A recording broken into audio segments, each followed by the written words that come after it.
One day, George the Steamroller was waiting for Percy to take him to a new workplace. George was being rude to Rheneas and Skarloey. "You're just worn-out wheels on worn-out rails." "You need rocks for your roads," replied Skarloey, "and we're helping you." "I need to flatten little engines in the scrapyards," retorted George. Then Percy arrived to take George away. He was still rebelling. "Railways are no good. Turn them into roads." The little engines were pleased to see him go. George grumbled all the way to the old branch line. He was going to turn it into a road. When they arrived, George was rude again. "Bumpy ride on rotten rails. I'm glad it's over." "So am I," said Percy. "Ha!" huffed George. Percy was still fuming when he met Thomas. "What's up, Percy?" "It's George. He makes me feel down." "Just ignore him," puffed Thomas.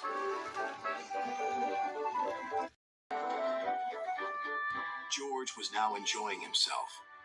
"Ripping up rails," he chortled. "What a life." "What do you think of this, Thomas?" Thomas took no notice. George felt insulted. "You're a useless blue puffball."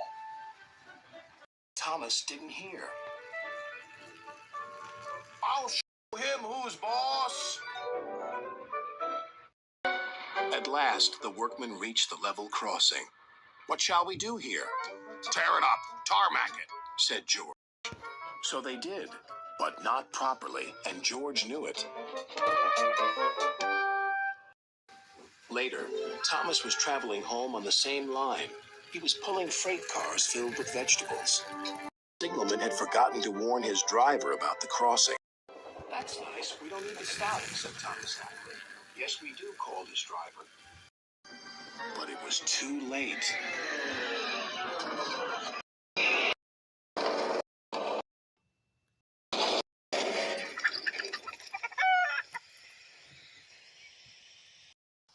Next day, Percy told Gordon all about George. "Huh," snorted Gordon.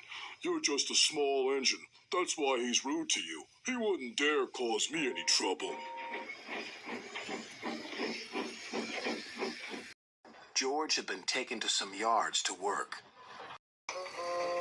Duck arrived with a train of empty freight cars. George was blocking his way, and a car was stuck on the main line. "Let me through," demanded Duck. "You'll just have to wait," replied George. "There's no time to wait. I must clear my freight cars from the main line to let Gordon through." "Then he'll have to wait too," said George. Duck's driver went to complain to the station master, but the signalman had set the signal to allow Gordon to speed through. His passengers were singing his praises, and he was making express time. "I'm the greatest! Just watch me fly by!" He whistled long and loud as he approached the station. Suddenly, he saw a freight car on the line ahead. "Get out of my way!" But the freight car wouldn't move until Gordon forced it.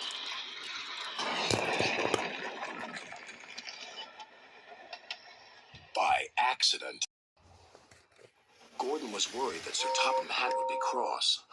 He was, but not with Gordon. "Whoever caused this disturbance will have me to answer to."